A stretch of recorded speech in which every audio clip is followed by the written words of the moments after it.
சேலம் மாவட்டம் ஓமலூரில் நடந்த விசிக மாவட்ட செயற்குழு கூட்டத்தில் வருகிற இடைத்தேர்தலில் திருமாவளவன் போட்டியிட வேண்டும் எனவும் அவரை துணை முதலமைச்சராக்க வேண்டும் எனவும் தீர்மானம் நிறைவேற்றப்பட்டுள்ளது. அந்த காட்சிகளை தற்போது பார்க்கலாம். இந்த செயற்குழுவில் மிக முக்கிய தீர்மானமாக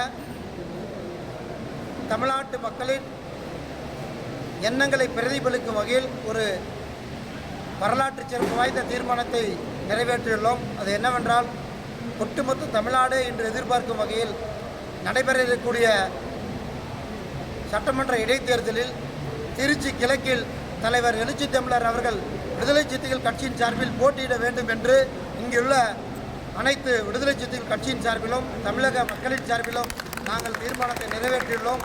தலைவர் அவர்களின் கவனத்திற்காக எங்களுடைய எண்ணங்களை வெளிப்படுத்தியுள்ளோம். மேலும் தலைவர் அவர்கள் திருச்சி கிழக்கில் போட்டியிட்டு ஆளும் கட்சியில் ஆளும் இந்த அமைச்சரவையில் துணை முதல்வராக பங்கேற்க வேண்டும் என்பதுதான் இந்த மக்களின் எண்ணங்கள். அதை நாங்கள் பிரதிபலித்துள்ளோம்.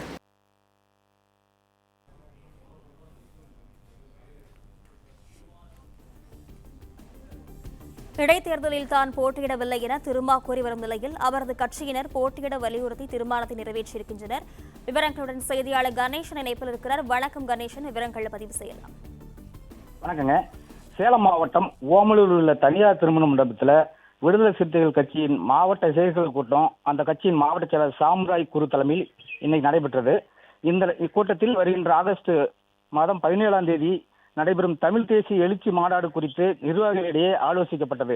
இதைத் தொடர்ந்து நடைபெறவிருக்கும் திருச்சி கிழக்கு சட்டமன்ற இடைத்தேர்தலில் விசிக தலைவர் திருமாவளவன் போட்டியிட வேண்டும் எனவும் அதில் அவர் வெற்றி பெற்று தாவேக அரசின் துணை முதல்வராக வர வேண்டும் எனவும் அக்கட்சியினர் தீர்மானம் நிறைவேற்றினர்.